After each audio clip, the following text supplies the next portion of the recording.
you've never watched Titanic, it's easy for someone to tell you that both Jack and Rose died, and you might just believe it. It's the same with the Bible. If you haven't read it yourself, it's easy for false believers and teachers to twist the truth and mislead you. But when you know the word, you'll know the truth. Remember that the enemy is smart. He convinced a third of the angels to rebel and follow him, using influence, intelligence, smooth talk, and charisma. The same sneaky charm he used to distort God's words and persuade Eve to disobey God. Obeying versus faith.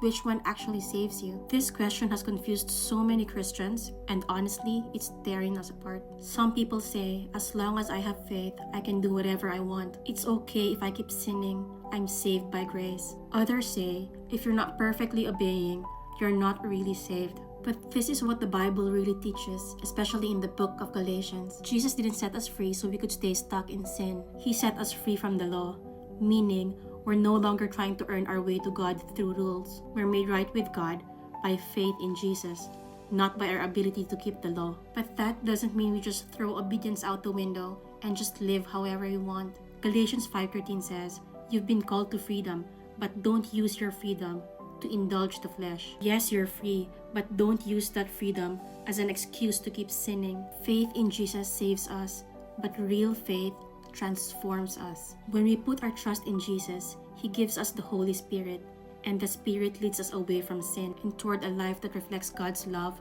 purity, and goodness. We're not obeying God to get saved. We obey because we already are saved and we love Him. So no, it's not okay to keep sinning just because you have faith. And no, you're not made righteous by perfectly obeying the law. The truth is in the middle. Faith in Jesus saves you.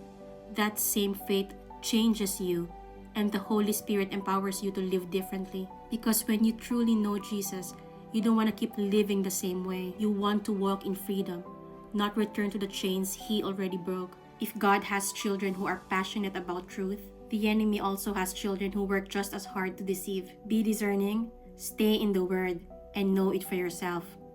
God bless. Till next time.